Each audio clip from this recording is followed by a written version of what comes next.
live. Yes, so actually I have warmed up, but I will do some arm circles again because we had to set up the stream and it took like 15 minutes, but we are here. So yeah. And actually I might be trying planche for the first time after my injury, but we will see. I will do some handstands first.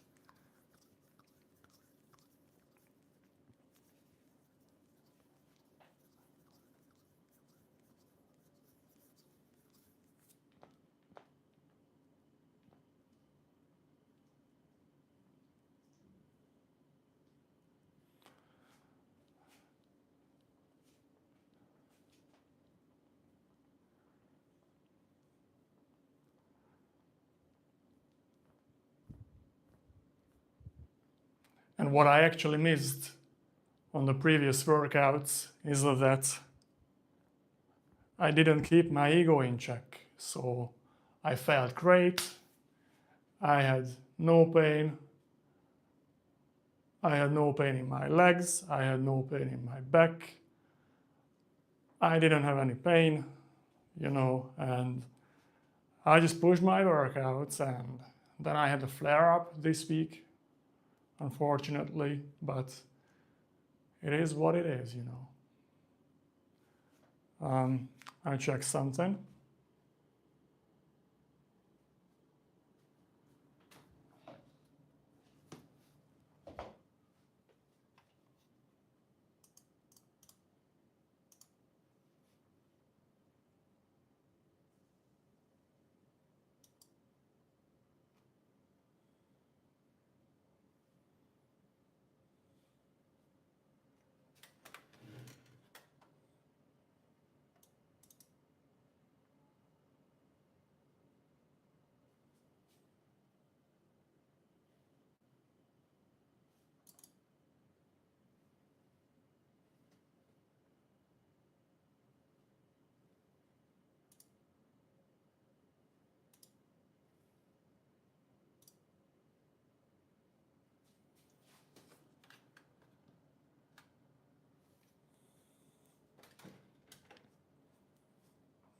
All right, so I just opened up the chat on my monitor, so I can read the messages you write, guys. And I welcome everyone who clicked on the live stream or just scrolling through YouTube. Today we are going to be doing a recovery workout and might be doing some planches for the first time after my injury.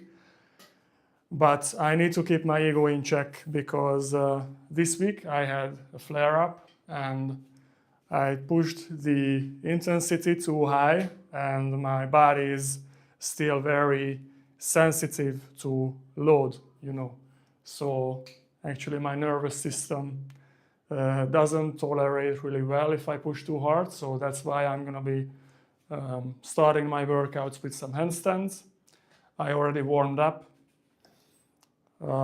Yeah, so this is what we're going to be doing. And I welcome every single one of you. I hope you're having a great weekend. It's Sunday. Yeah, so let's just enjoy the rest of the weekend, by doing what we love. And that's working out.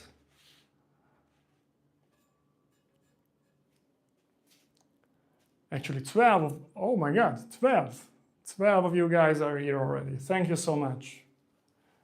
Even if you're just joining in for like a few seconds or minutes, that means a lot, So thank you very much. And if you have any questions in regards to body weight training and calisthenics or planche, just ask away in the chat.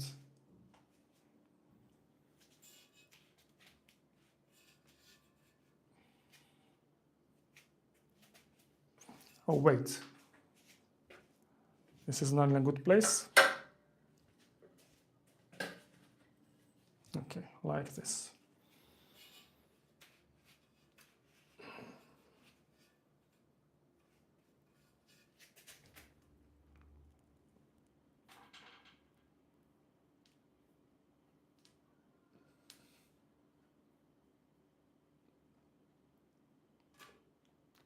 I always like to start with handstands first.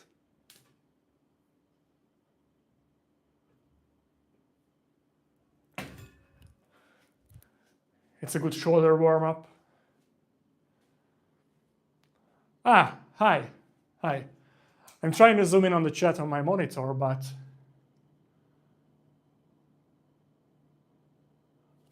how I do it? Well, I have these parallels from herniation. They are really good, you know. The grip is very good on them. And I always prefer doing handstands on parallels. Even though after 10 years, I still fear of falling out of the handstand. So this is why the bar is there. And actually right now it just keeps me secure, you know. I'm just moving in my comfort zone because of my injury. But yeah. But you know, handstand is not a hard exercise. It's more about balance. It's not about strength. So I think handstands are very easy to learn. So I think it's a good entry point for everyone's starting out with calisthenics. So yeah, I'm just reading the chat. So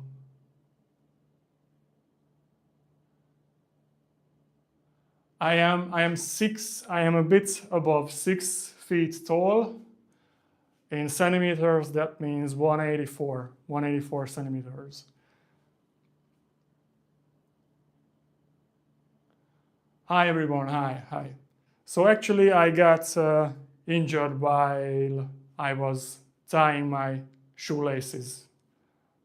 I know it's an everyday thing and I know it's funny, but that's how I got injured. So yeah, it's pretty funny stuff, you know.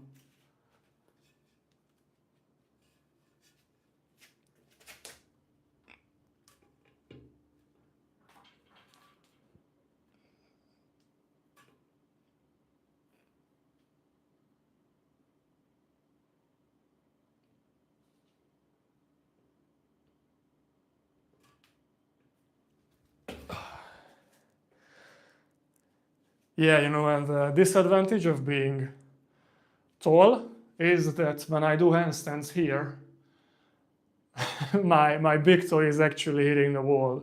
So what I'm gonna do is I will go a little bit wider with my handstand stance, and that might shorten the distance between the wall and my toe. So that's what I'm gonna do. And actually, guys, I really don't know if I can turn off the translations on the phone, because actually I see it in my own native language on my phone, so it translates the language, but it's I don't know how to do it. So sometimes I will just go and check my monitor to read the messages you write to me, guys.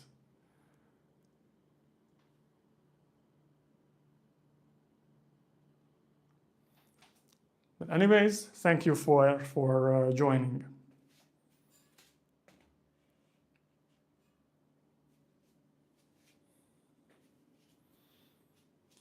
I think I will do more like 3 sets of handstands, just taking it easy, you know, getting some blood flow in my shoulders and my whole body to get me warmed up.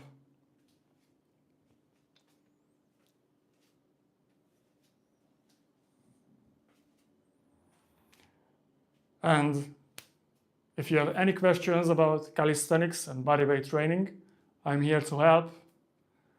I've been doing this for 10 years, so I have some experience and knowledge that I can share with you guys. Maybe if you're just starting out and you have any questions or any clouds in your head maybe that I can clear out, I can answer the questions, so just feel free. How do you get started? That's a very good question, and I could go into a lot of details, but if we just want to simplify it, just start with the basics like planks, core training, like doing progressing to hollow body hold. It's very important that you get your it's very important that you get your core muscles built up before doing any kind of skills, because your core is what holds everything together. So yeah, and actually your core is not only about the six-pack or the abdominal muscles, it's also here. So if we look at the core muscles, it's actually like a barrel, it's here, and everything that stabilizes your pelvis also. So I would start out with that, I would search for exercises that are training your core, your abdominal muscles, your lower back, your spinal erectors. If I wanted to simplify how to start, I would start with that. And also joint preparation.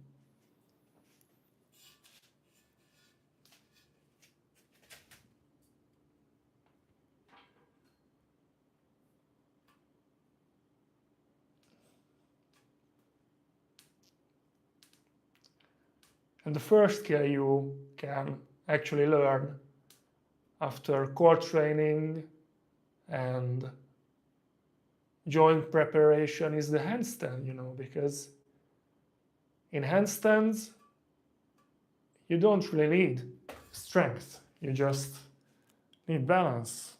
And handstand is all about balance, You need a little bit of strength, but for just holding it, it's actually an amazing feeling. A moment.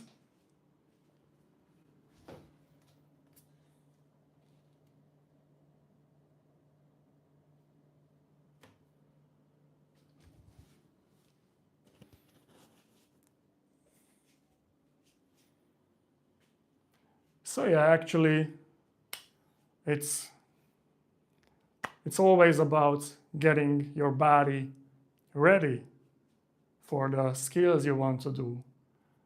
Or maybe even before dips and pull-ups, even before push-ups, you need to get your core ready and your body ready. So you need to do core training and you need to do joint preparation. I would recommend like 6 or 8 weeks is enough if you are a complete beginner, but even before push-ups, dips, pull-ups, you just gotta get used to moving, actually. I think that's the most important thing, A moment.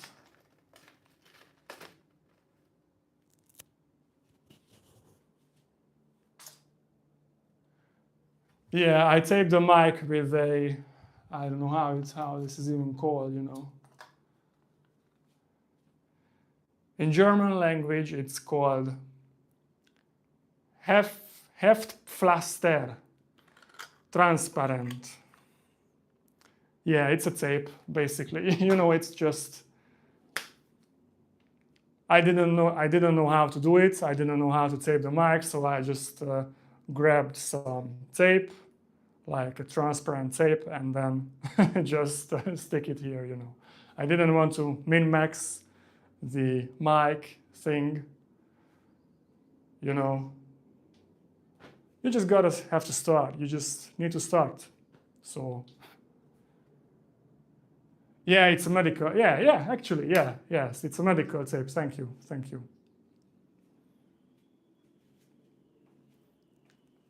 Actually, about getting started, I watched the video and I will share the details of the video, and it really resonated with me. I'll just do a handstand and I'll tell you the story of the video. It was great video, you know. It's opened my eyes, and it was a good metaphor, so I will just do the handstand and tell you a story.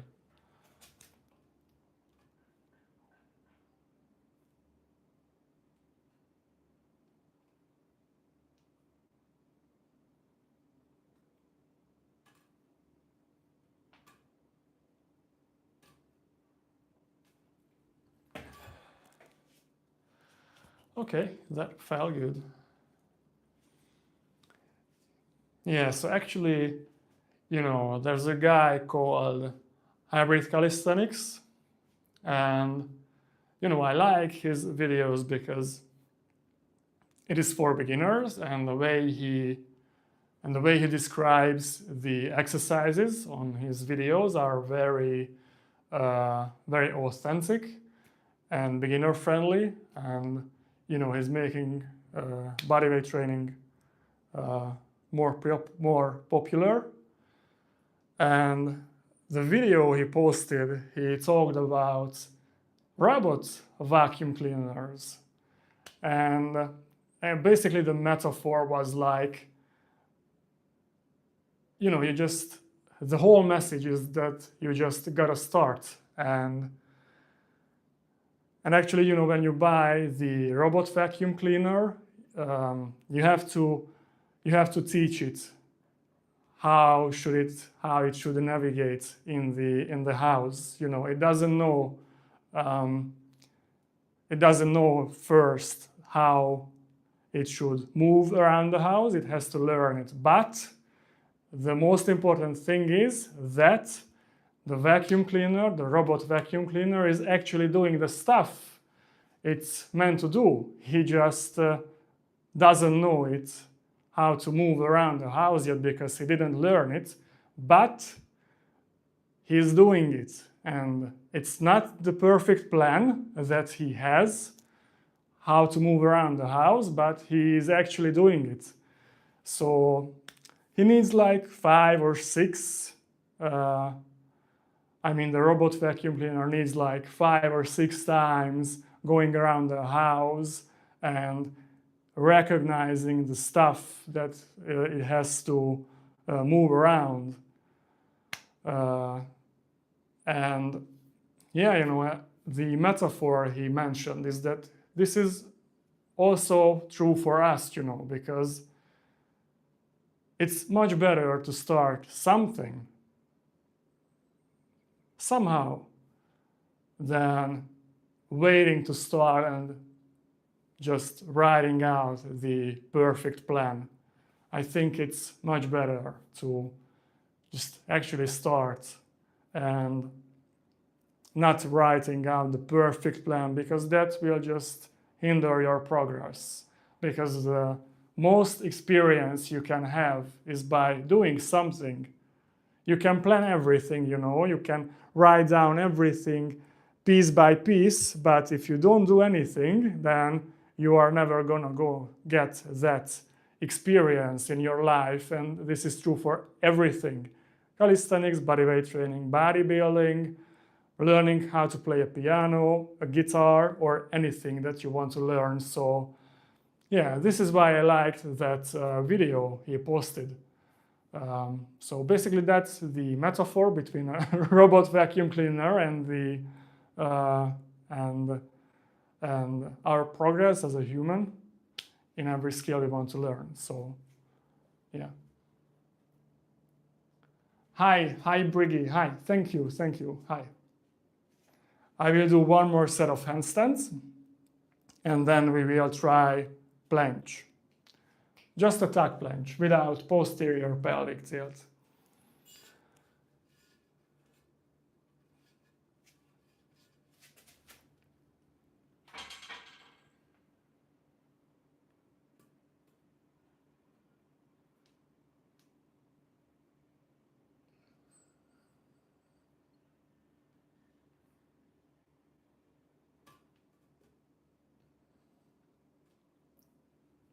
Okay. All right. Let's do planche.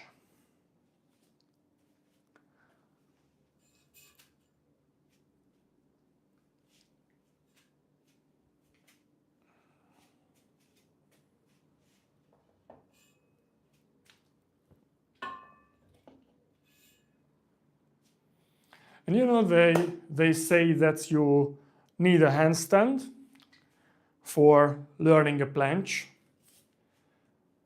But actually, let me tell you the truth that I wasn't able to do a handstand, but I was able to do a full planche. So that's strange, right? So yes, it is very good if you can do a handstand. And I think every beginner should learn how to do a handstand. But actually how you move in a handstand or how you get to a handstand is completely different than a planche. Because when you are doing a handstand, your shoulders need to be elevated, you know, your scapula. That's what makes a handstand longer. So that's what makes it hold you longer. Whereas in a planche, when you are in this position on the bar, you actively have to depress your scapula so that your lats are actually engaging properly. So imagine that I will just come here. So imagine that this is a handstand, and what you do with your shoulders and scapula is this one.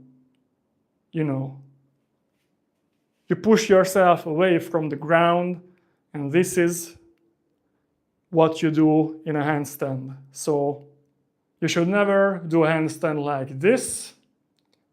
You should do it like this. And in a planche, the difference is that, you know, let's say this is a planche. And what you have to actively do in a planche is that you have to depress your scapulas so that your lats activate. So this is without any activation. Let's say I am holding the planche like this. But if I depress down my shoulders and my scapula, watch what happens with my lats. You see? So this is the difference between a handstand and a planche. And I know it's very strange to compare them, but it's very common that people say that you need handstand for a planche. Yes, it's a great exercise, you know, but actually I am one of the guys who learned planche, even full planche, before actually doing a handstand. But for beginners, I recommend that you learn the handstand first. So let's just do a tuck planche. What about it? Let's try it. And I'm just saying I haven't done any planche in 4 months. So I didn't do anything. I will have to be very careful, but we will see. So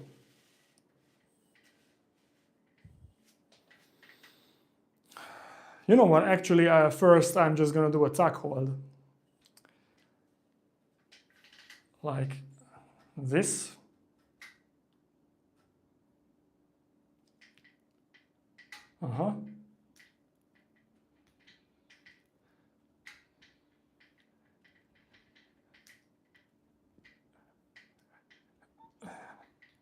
Actually, you're seeing a guy right now who was able to do a full planche, but right now he's testing how he can rebuild the strength to full planche again. So how funny it is, seeing a guy who was able to do a full planche doing these exercises. It is quite a humbling experience. It is a humbling experience. But I will not push further. A moment.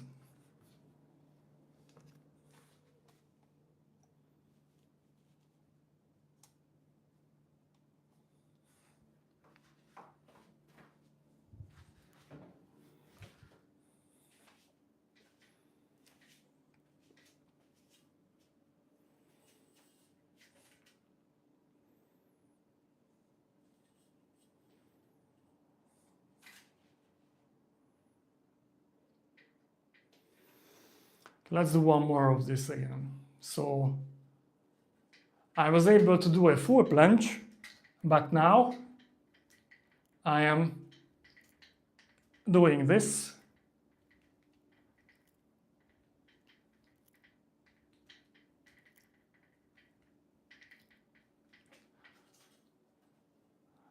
Because I got injured 4 months ago.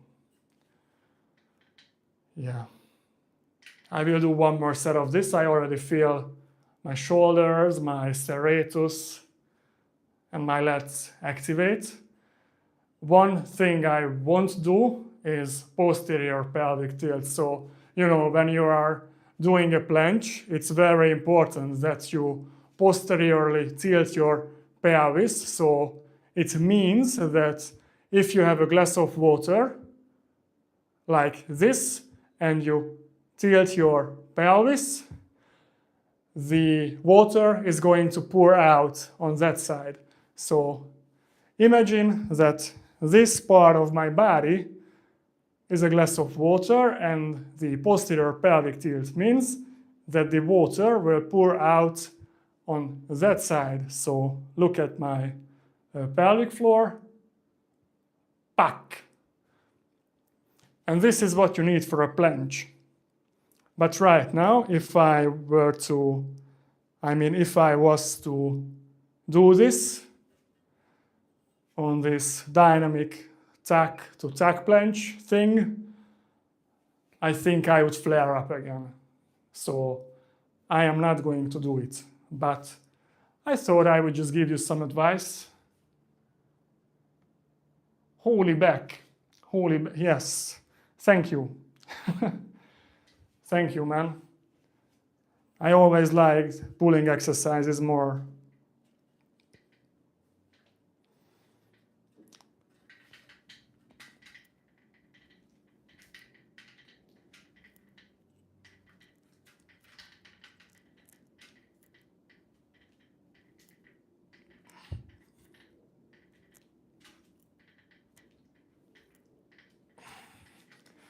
Okay.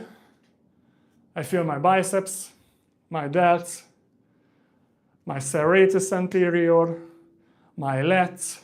I feel my core, but I'm trying to keep my pelvic floor neutral, because if I do spinal flexion, my back and my ass and even my leg starts hurting. So I will just keep it neutral. But actually I am very happy and I'm very grateful that I can do this without pain.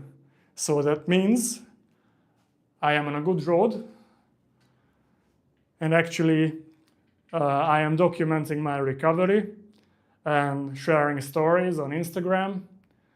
I'm trying to be more active on Instagram nowadays. I want to build a community, and I think people can learn from the mistake I did and the mistakes I am still doing.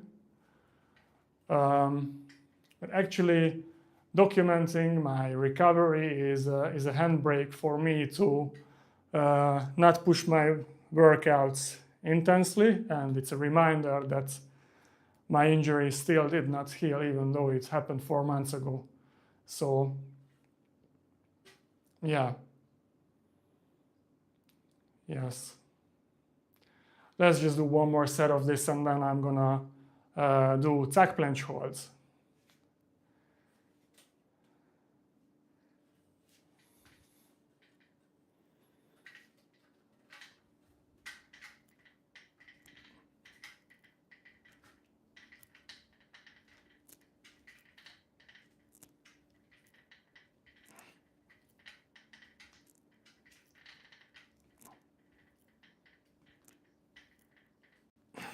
Okay, I will rest now, and I will do, I think, like 3 or 5 sets, 3 to 5 sets of 5-second tack planche holds.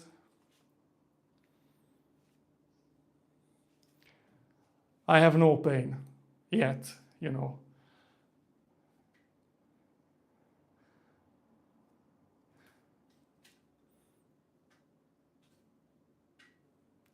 And actually, a few of you guys on Instagram wrote me that they also find it hard to put the ego aside when you have an injury. So, you know, you feel fine during your workouts, but then the next day, it's a completely different story. So this is why you have to keep your ego in check when you are injured. And basically that's the biggest battle, or I don't know how to even say it. Yeah, so the biggest enemy is your ego when you are recovering from an injury. That's the biggest enemy, not the pain you have. It's yourself.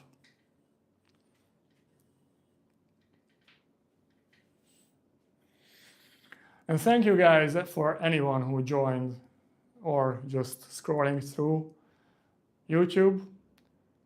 My name is Daniel. I welcome you to the stream. And if you guys have any questions, if you have any questions in regards to calisthenics, bodyweight training, planche, front lever, muscle ups, pull-ups, dips, I am here to help, because in the past 10 years I have learned and experienced some stuff, and I even learned more deeply about this topic. Actually, I am a personal trainer, but here on this live stream you can ask me questions freely, you know, so just make sure to ask anything. I might have some useful information for you to share. So, all right, let's just do some tack planche holds.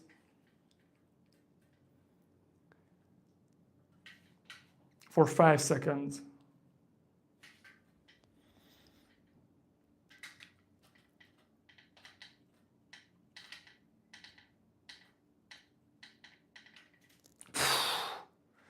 Okay, well, that actually felt like a full planche. Okay, it is actually a humbling experience, guys. So it's, yeah, so I was able to do a full planche for, like, I think my record was 8 seconds, but clean one, you know, like a straight one. And right now, after my injury, I am doing a tack planche hold for 5 seconds, and it feels like a full planche. So that's actually quite a humbling experience. But it is what it is, you know. We will rebuild the strength. My body remembers it. So hopefully we will be back on the top of my game again. So that's the goal. That's the goal.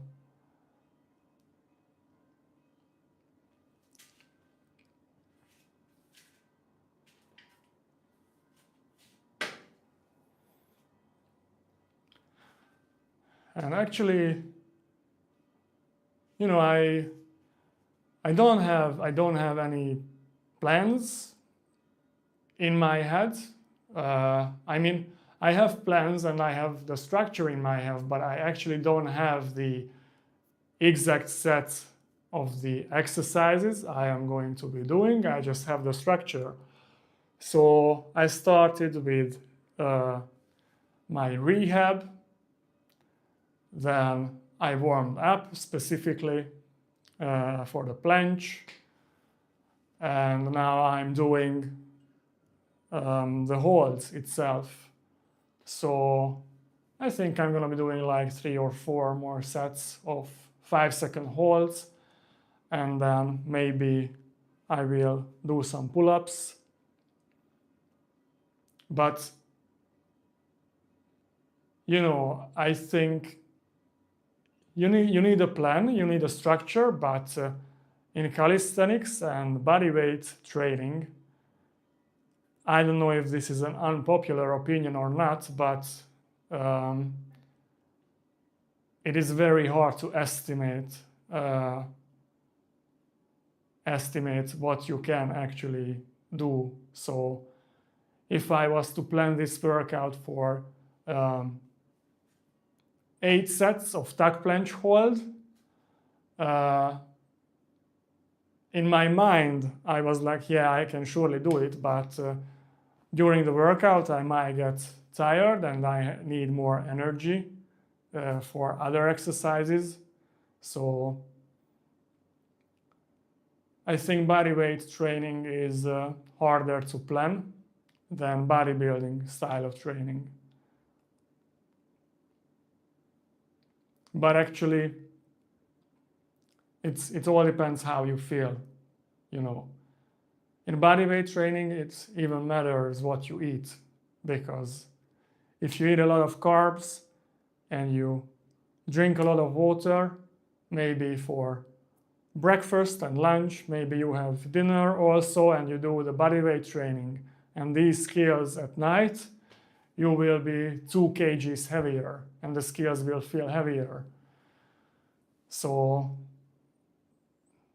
whereas if you do go to the gym and maybe you sit in a machine or just move an external weight, the 2 kgs doesn't matter, you know, because you are not moving your body weight. So yeah, it is what it is.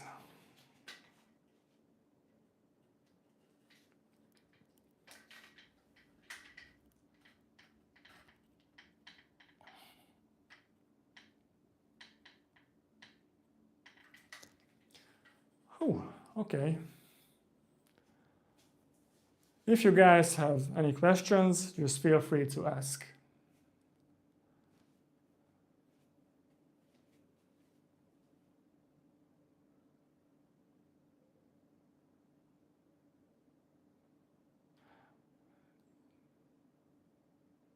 Yeah, so I talked about the eating side of calisthenics and bodyweight training. I mentioned that it does matter for calisthenics when you eat, but this is like really a min-max thing. So if you want to be on the top and if you want to really min-max your game and progress, yes, it does matter when you eat, but if you just want to enjoy it, you know, and you don't really make a lot of importance around your trainings, actually it doesn't matter when you eat, but if you want to progress fast and you want to have fast results, you have to keep everything in check. So that's it. When I was at my top and when I was at my peak, I would actually pay attention to my food intake. So my breakfast looked like water, that's it, and maybe an espresso. And 2 hours before my workout, I ate 80 to 100 grams of pasta, spinach, and some Parmigiano Reggiano. Parmigiano Reggiano? Yes, I think that's the correct pronunciation. And the carbs gave me power, and that little bit of fat made my body absorb the food a bit slower, so I would have that sustained energy throughout my workouts. And I didn't add any protein into that pre-workout meal because that would slow down the digestion, and I would just feel slower or more sluggish during my workouts. So yeah, that was really a min-max situation when I was at the top. But you know, if you want to be on the top and you want to be on your peak, you have to make these sacrifices. The question is it worth it to you? Right now and in the future, I am not going to be doing that. I just want to be moving functionally while being able to do the skills. So that's it.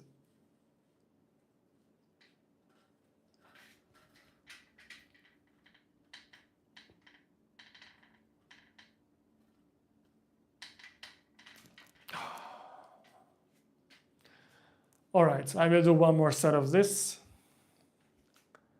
It actually feels great.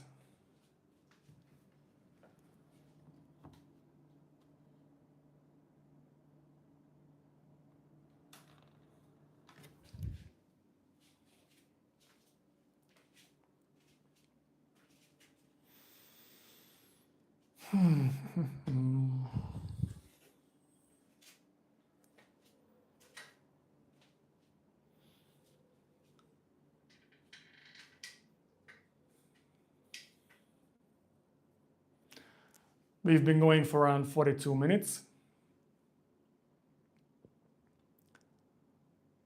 Yes, I think I'm gonna be doing one more set. And then I will do some pull-ups.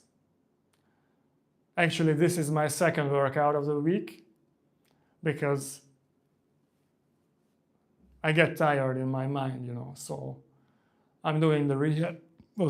I'm doing the rehab, and actually when I'm doing the physiotherapy and the exercises I have been prescribed to, I have to control what I'm doing. So for example, if I'm doing single leg glute bridges, I have to pay attention to my hips not to get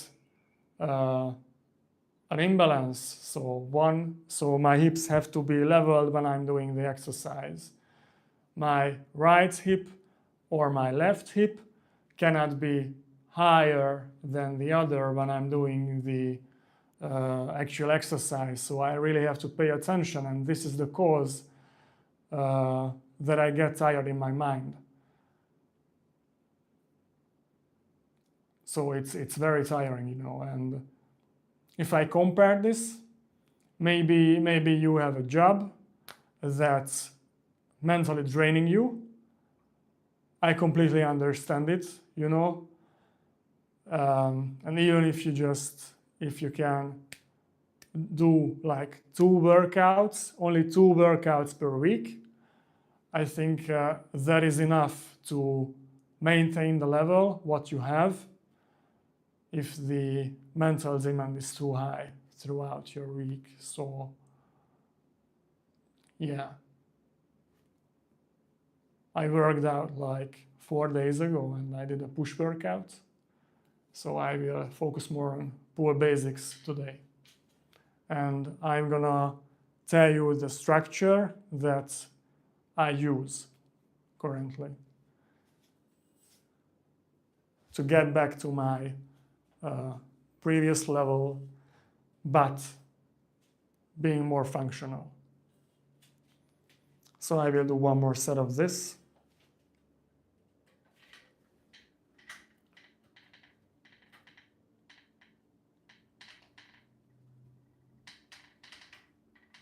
Oh, okay. Ooh.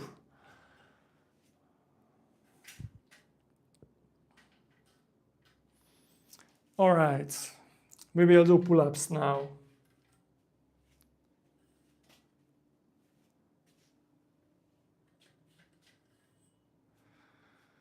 Okay. I will bring some water, guys.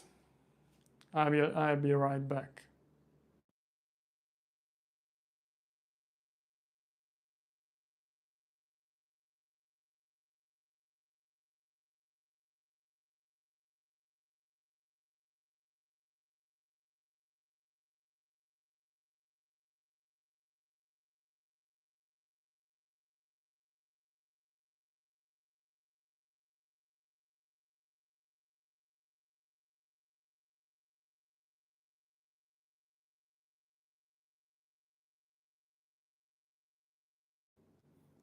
All right, I am back.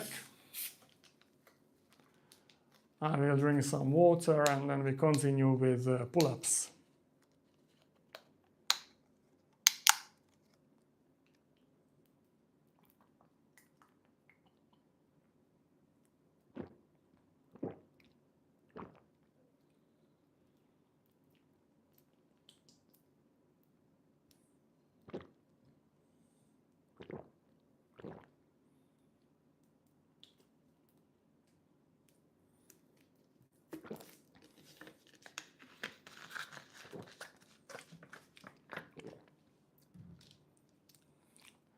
To anyone scrolling through their feed, hi, I'm Daniel.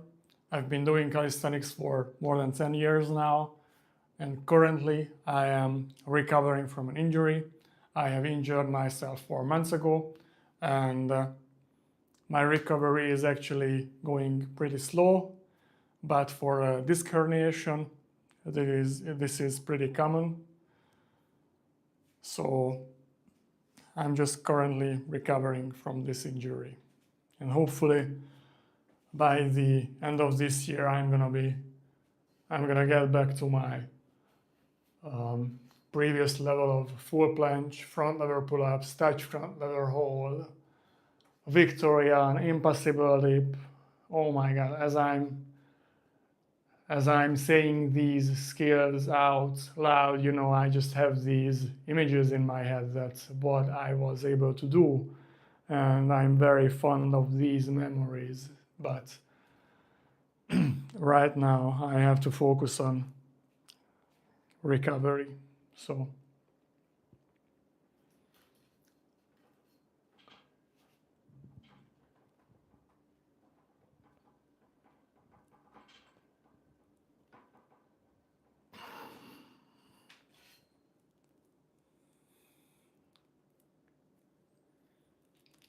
all right, let's do some pull-ups. And I see that my mic is gonna go out because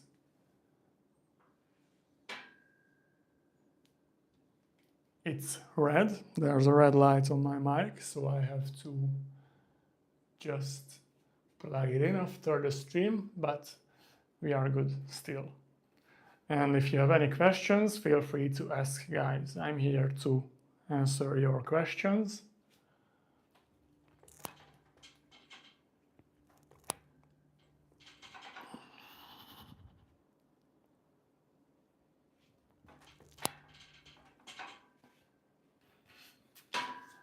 I might do ring pull-ups.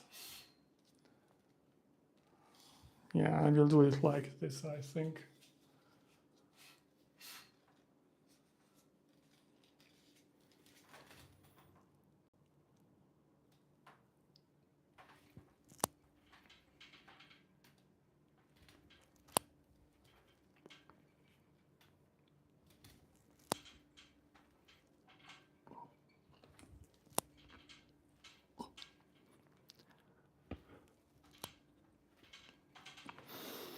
Oh, these feel good.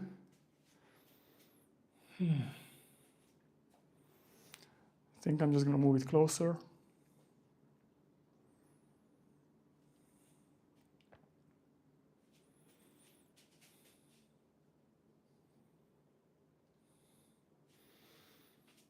And thank you for liking the stream. It means a lot to me, really. So thank you guys.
It's crazy how much weaker I got. It's crazy. So actually I only did like 5 reps, I didn't even count, but holy crap, it's crazy.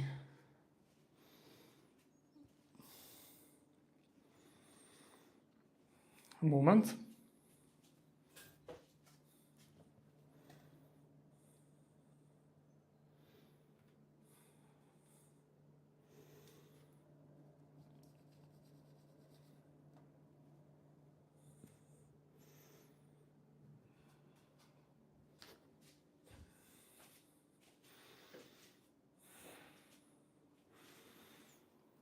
Ooh, and it's also very hot. It's like 30 degrees outside and it's gonna rain in the afternoon. So it's pushing that air, you know, here, and the humidity is just crazy. So maybe that's why I'm out of breath also.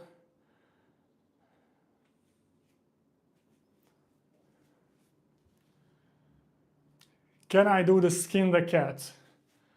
Yes, I can. I can do it, but right now, actually, I think it would be too risky for my spine because of my injury, so I am not gonna do it now, but I could do it easily. Actually, I used skin the cat as my warm-up before my injury, so I like that exercise because it moves your shoulders and basically everything. It it can work on your compression strength a bit. Yeah, it's a great warm-up exercise. Thank you, thank you. I always liked pulling exercises more, so I've been always stronger at pull-ups, front lever, or anything that required my back muscles. So yeah, I think more people are or more people have more push strength and less people have more pull strength, but you know, it doesn't really matter because I love pull strength, they love push strength. Yeah. But I do think that if we are looking at advanced calisthenics, like the very elite skills, getting to a high or elite scale pull strength is much harder than getting to an elite level push strength. I will do some pull-ups now, ring pull-ups. And also, this is quite a humbling experience doing ring pull-ups because only after 5 reps or 6 reps I am out of breath. And it is humbling because, you know, I was doing like Victorians. I was also able to do 2 or 3 years ago straight arm touch. 4 months ago, I was doing front lever pull-ups, and now I am here doing ring pull-ups, and after 5 or 6 reps, I'm done. So, but it is what it is. It is what it is.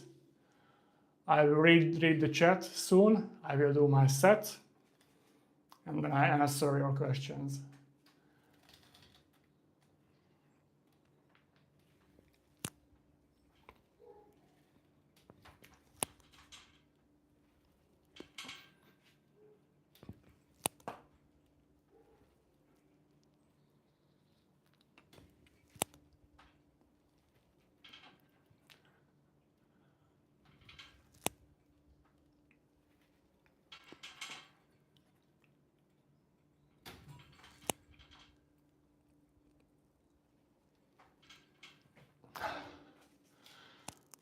Whew.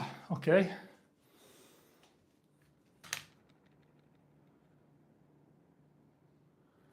How to improve pike push-ups and front lever. So let's just start with front lever first, because I'm better at pulling. So if someone asked me to give one tip about the front lever, I think the most crucial one is that when you are doing a front lever, you need to be focusing on pushing the bar down to your hips. I will show you. So how to show it to you. I will just grab this. So this is the bar that you are holding in a front lever. So let's say the bar is like this. You are trying to hold your progression, your tack front lever, advanced tack, any kind of progression basically. What you have to concentrate on is you are just, when holding any kind of progression, is that you are pushing down the bar to your hips like this. I know that it's physically impossible to move a static bar, but in your mind, if you are just concentrating on pushing it down to your hips, it will improve your front lever instantly. So this is one tip I can give you about the front lever.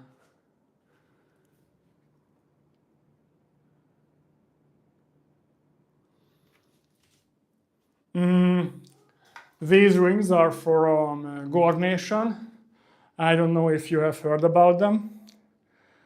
Actually, I really like them. The grip is very good on them, you know, even on this pull-up bar. But actually, if you purchase this and it slips on your hands, they give you a tape. So you can just tape the bar and you will have more grip.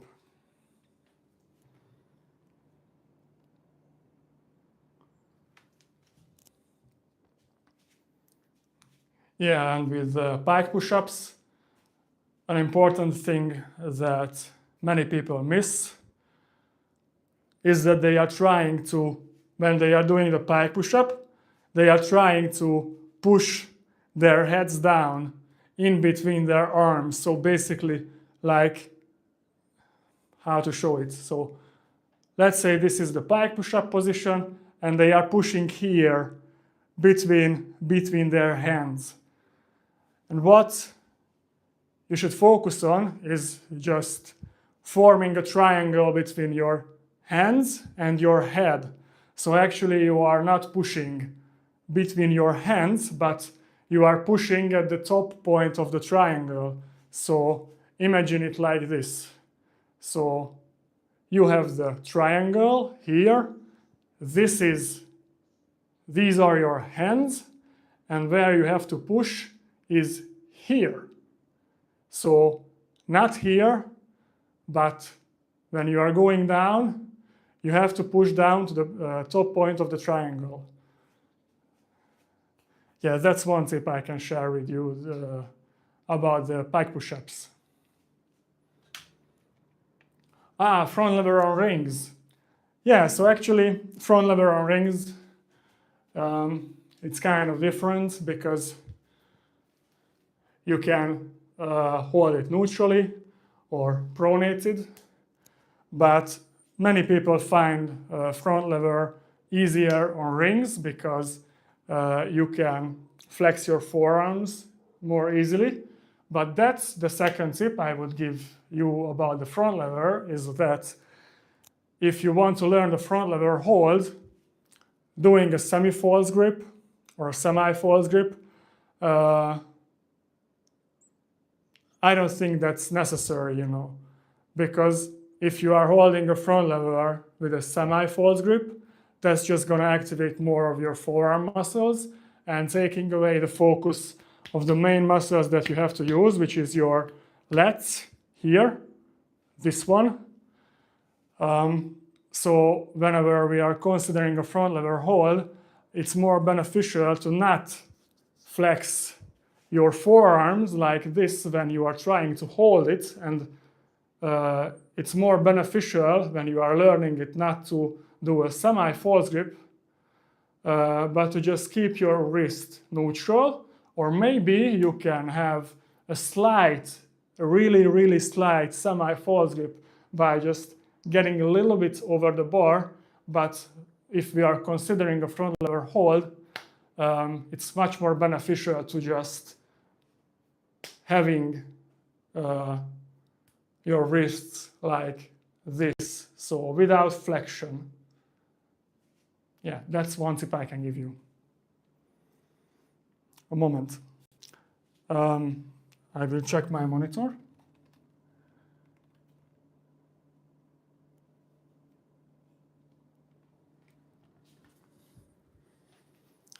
Okay, so what progression or which progression are you at right now? Because, or how do you go into the front lever? I think this is a more important question, because if you are going into it dynamically or, yeah, you know, with more momentum, that might make you swing on the rings, and it's hard to stop it. You know, you need muscle and strength to stop it. Intermediate. So what do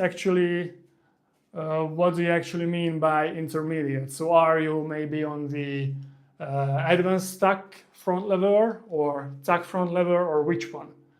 I will do a pull-up set and I'll answer.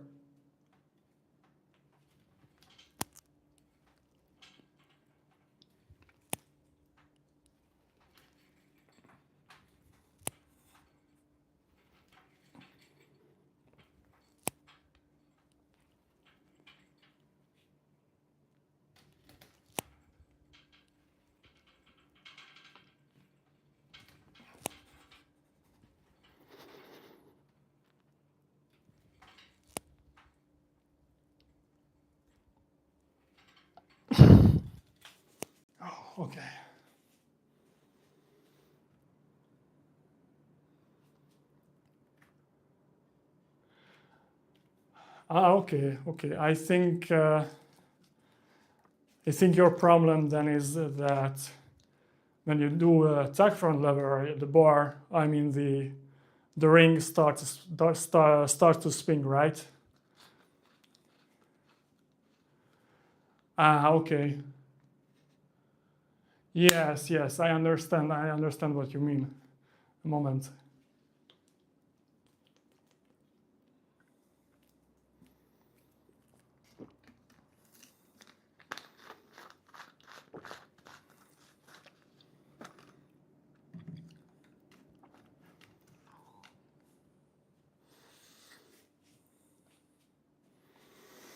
Yeah, so actually I have hardly done any front lever on rings, but you might start swinging is because there's too much momentum when you are pulling your knees to your chest to do the advanced tuck front lever, and the ring starts swinging.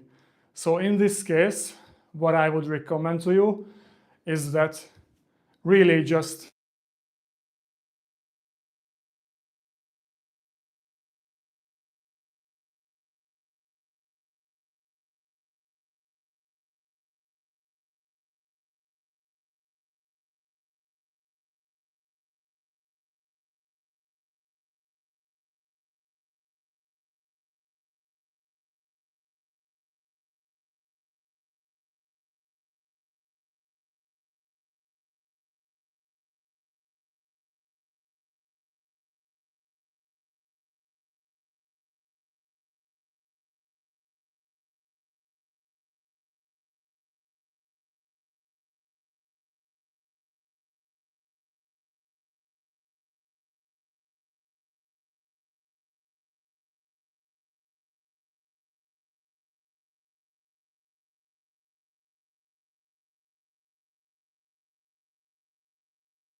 a moment.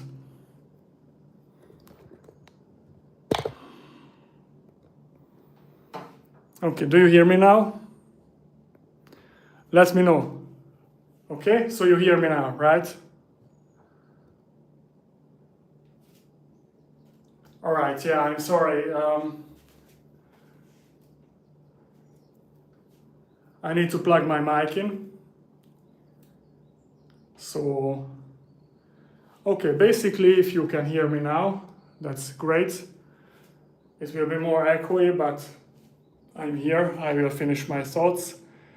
So, if you are doing a front lever, on rings and you find yourself swinging too much when you are releasing your feet from the ground, I would suggest to just do it slower. So release one leg at a time, really focus on actually having the good activation, and then releasing the other foot. So the slower you do, the slower you release your legs from the floor, the less momentum you will have when you actually try to do the skill itself. So just don't focus on, I will do the tuck front lever, I will do anything, no pain, no gain. This approach does not really work, so really just intentionally focus on slow releasing of your foot from the ground, and that will give you less momentum and swing on the rings.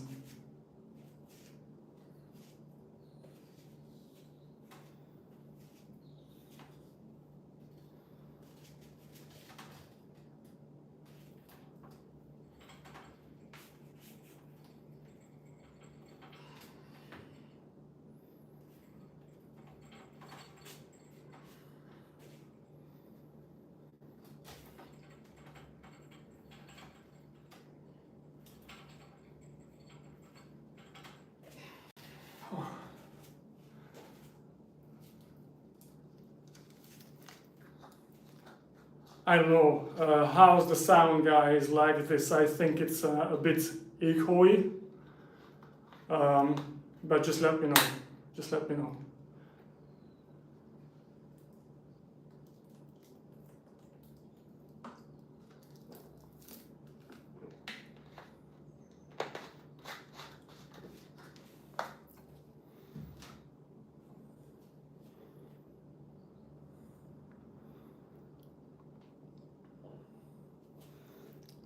A moment, a moment.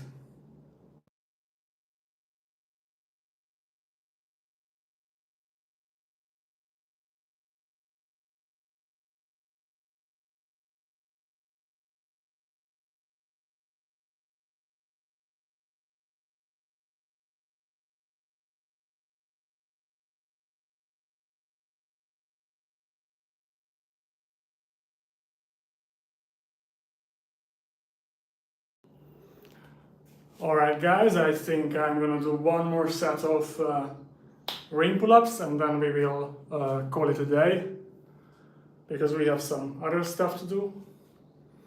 And yeah, let's just do it. Let's just do the last set.